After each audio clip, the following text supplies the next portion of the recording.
বাচ্চারা যদি নর্মাল পুরি খেতে না চায় তাহলে অবশ্যই ঘরে টেস্টি মশলা পুরি বানিয়ে দিতে পারেন। কিভাবে? সমস্ত ঘরোয়া উপকরণ দিয়ে প্রথমে আমি নিয়ে নিলাম ময়দা, তার উপর দিয়ে দিলাম পরিমাণ মতো নুন, তার উপর দিয়ে দিলাম লঙ্কা গুঁড়ো, তার উপর দিয়ে দিলাম জোয়ান আর গোটা জিরে, তার উপর দিয়ে দিলাম অল্প ক্রাশ করে রাখা কসুরি মেথি, তার উপর দিয়ে দিলাম অল্প করে ধনে গুঁড়ো। এবার আমি এই সমস্ত ইনগ্রেডিয়েন্টসগুলোকে ভালো করে মিশিয়ে নিয়ে এর উপর দিয়ে দেবো ভেজিটেবিল অয়েল। এটাকে ভালো করে মিশিয়ে নিয়ে এর উপর দিয়ে দেবো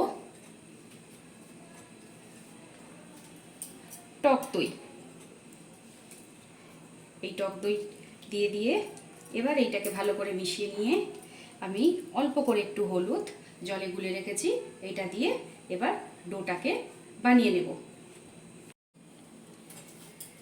শক্ত করে একটু ডোটা বানিয়ে নিয়ে এবার এটাকে কিছু একটা দিয়ে চাপা দিয়ে দেবে। আমি এখানে ফয়েল পেপার দিয়ে চাপা দিয়ে দিলাম। ফয়েল পেপার দিয়ে কিছুক্ষণের জন্য রেস্টে রেখে দিলাম। আমি 15 মিনিট রেস্টে রেখে এবার এইগুলোকে গোল করে নিয়েছি। এইবার আমি এগুলোকে বেলে নেব, তারপর ডিপ করে ফ্রাই করে নেব। এবার আমি এইগুলোকে একটু মোটা মোটা করে বেলে নিয়েছি। এবার তেলটা গরম হলে এতে ডিপ ফ্রাই করে নেব। তেল গরম হয়ে গেছে, এবার কড়াইতে পুরিটা ছেড়ে দিয়ে ভালোভাবে ডিপ ফ্রাই করে নেব।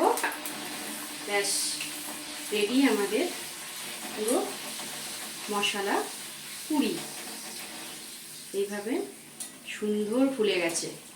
এইভাবে এটাকে ডিপ ফ্রাই করে নেব। রেডি মশলা পুরি।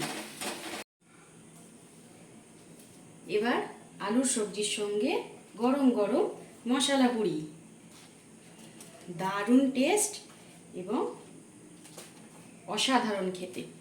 কেমন লাগলো ভিডিওটি অবশ্যই কমেন্টে জানাবেন। ভালো লাগলে চ্যানেলটি সাবস্ক্রাইব করে দেবেন।